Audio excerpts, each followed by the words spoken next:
ایک ساتھی نے خواب کے بارے میں پوچھا ہے کہ وہ خواب انہوں نے دیکھا ہے، خواب کے اندر وہ اپنی دوسری شادی ہوتے ہوئے دیکھ رہے ہیں۔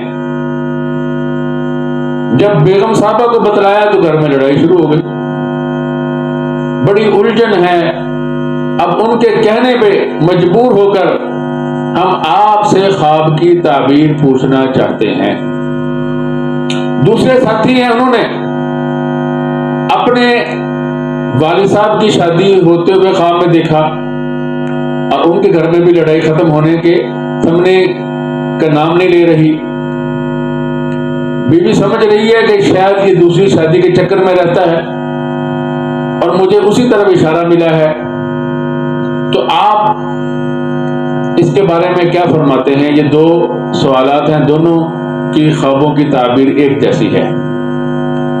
تعبیر یہ ہے، اللہ تعالیٰ فرماتا ہے وَمِنْ آيَاتِهِ أَنْ خَلَقَ لَكُم مِّنْ أَنفُسِكُمْ أَزْوَاجًا لِتَسْكُنُوا إِلَيْهَا وَجَعَلَ بَيْنَكُم مَّوَدَّةً وَرَحْمَةً إِنَّ فِي ذَلِكَ لَآيَاتٍ لِقَوْمٍ يَتَفَكَّرُونَ۔ اللہ فرماتے ہیں ہم نے شادی کو محبت اور رحمت بنایا، تمہاری جن سے بیویوں کو بنایا تاکہ تم ان کے ساتھ سکون حاصل کرو۔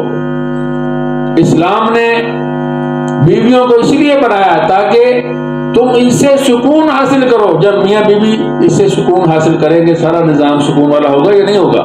اللہ نے اس کو محبت بنایا، اس کو رحمت بنایا۔ تو خیر میں اس کی تشریح میں نہیں جاتا، اس کی اگر تشریح پہ جائیں تو پھر ہم یورپ کے ساتھ بھی اس کا موازنہ بتلائیں گے کہ یورپ میں کیا ہوتا ہے اور اسلام نے کس قدر محبتیں اور کس قدر سلامتیاں، کس قدر مٹھاس رشتوں میں پیدا کر دی ہے اور اس کا نتیجہ کہاں تک گیا ہے۔ اور ادھر یورپ کے ہاں کیا ہے، طلاقیں کس کثرت سے ہو رہی ہیں، لڑائیاں کس کثرت سے ہو رہی ہیں، زنا کس کثرت سے ہو رہا ہے، بے حیائی کس کثرت سے پھیل رہی ہے، اور وہاں پر چھوٹی چھوٹی عورتوں کے حالات، بچیوں کے کیا حالات ہیں۔ یہ سب اسلام کے نظام سے پھرنے کی وجہ سے۔ تو اللہ رب العزت نے شادی کو رحمت بنایا، سکون کی چیز بنایا، محبت کی چیز بنایا۔ تو آپ کی خواب کی تعبیر بھی یہی ہے کہ انشاءاللہ اللہ رب العزت آپ کو سکون بھی عطا فرمائیں گے اور خوشیاں بھی عطا فرمائیں گے۔ تو آج کے لیے اتنا ہی کافی ہے۔